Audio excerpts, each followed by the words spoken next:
Hey, what up YouTube? As you can see from the title of today's video, we're going to be looking at remote shooting with the image transfer app and the Ricoh GR3. You can also use the GR3X for this.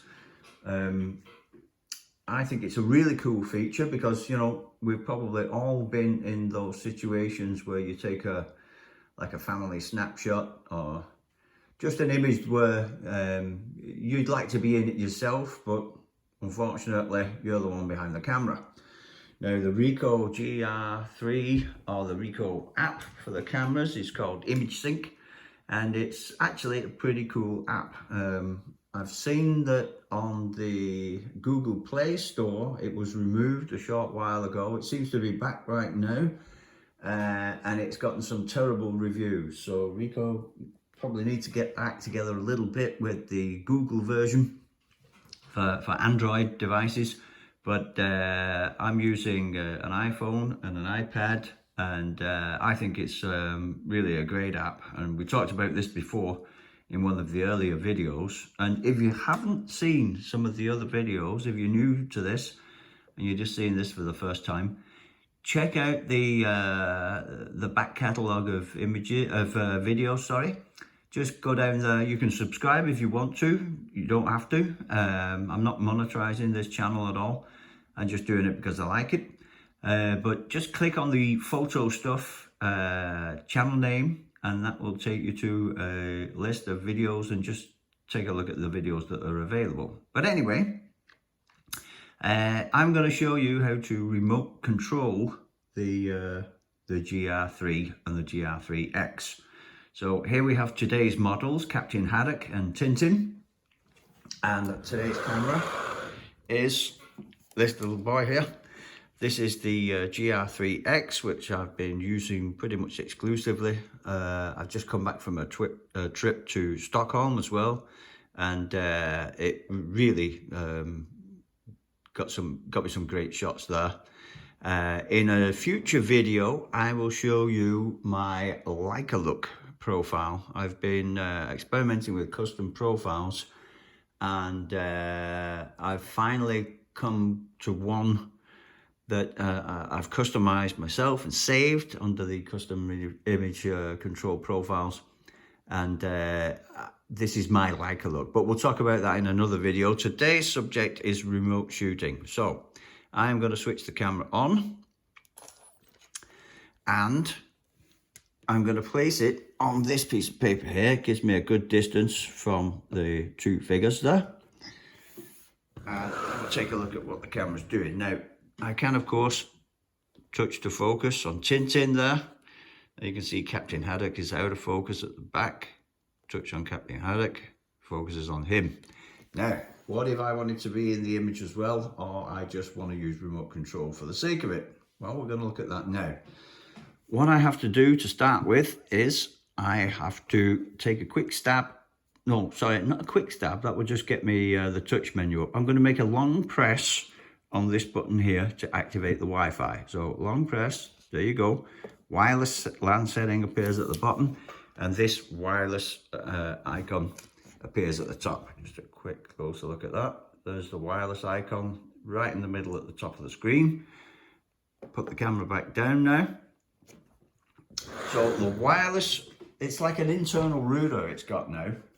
So now I'm gonna go over to my iPad. I'm gonna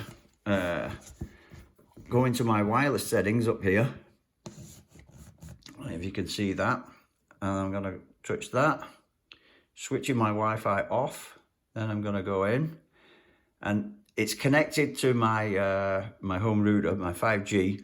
Sometimes it will jump straight onto the Ricoh, which is really convenient. And if you're out and you're doing this on your iPhone, and there are no other wireless signals that you've been on before, then it will jump directly onto the Ricoh camera once you've set that up and saved the password. So I'm going to go in here, make a long press, and then you can see there's the Ricoh GR underscore and then part of a serial number. I'm going to select that, and it connects to it very, very quickly, which I like. Not as fiddly as some cameras I've had. My Sony and my Fuji were terrible at this, but this just really snappy connects to it. So now I'm going to go into the image sync app here, and it will start out by showing me images that are available on the camera. But if you look down at the bottom here, third icon from the left, shooting. So I'm going to go onto the shooting menu now, hit that, and now we see what the camera sees. And if you take a look at the back of the camera, it's gone blank. It briefly said remote shooting mode. And now here across the bottom you can see the settings that we're in. Right now it's doing 1/30th of a second. It's at f2.8. ISO has been bumped up to 640 because we're indoors. I'm shooting this in what's it called, highlight metering mode, and so I bumped up the exposure a little bit to compensate there. This is using my custom color profile, which I call my Leica look. Now if we go in the settings up here at the top, there you've got this icon. It's a settings icon, which should be familiar to most people that got this. We can hit that, and then we can see we've got various settings we can change. Touch AF, grid style, grid color, etc. Now over on Touch AF, I've switched that to AF and AF only. You can also do AF and shoot.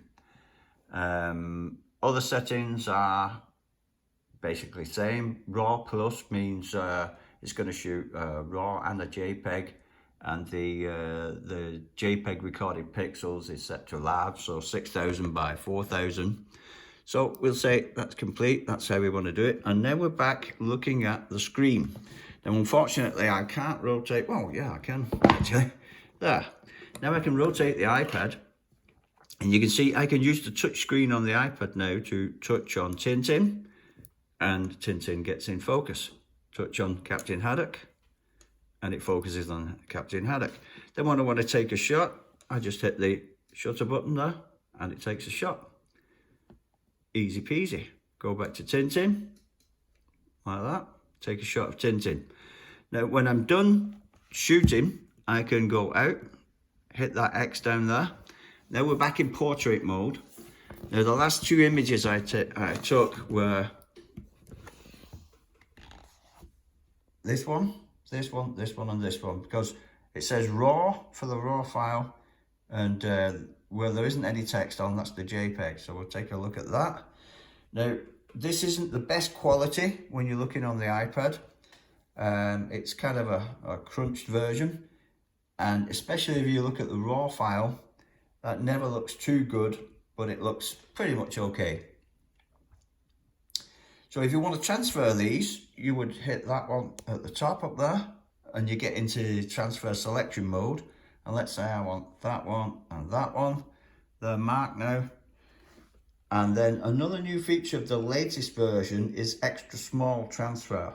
That means it will actually squash the image for you and transfer a HD image, which is 1080 by 1920 along the longest side. Or you can just transfer the images at full size by hitting that icon there. So we'll do that, and you can see the images being transferred like that, and the second one like that, and then they disappear from the screen once they have been transferred. So you can see not transferred, that's this selection here. Transferred is those two there, and you even get the megabyte sizes there, or all images there. So that is basically how you use remote shooting with an iPad or an iPhone. All you have to do is start up the Wi-Fi on the camera, and you can go straight over. And you can change most settings as well. We'll go back to the camera there. Now I'm looking at the camera again here. You can see if I wanted to adjust the exposure compensation, make it darker, I can. I just move that slider down like that, and now I'm really dark, bring it up to 0, like that, and that's what it looks like. Take a picture, and there you go.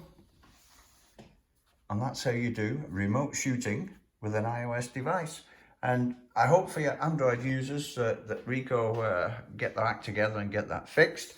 But I'm very pleased with how this one operates. So that's today's video. I might do another one later because the wife's out. And I might just cover how I set up my camera for color shooting using my Leica Look profile. So I'm going to go and eat something now, and I'll see you all soon. Bye.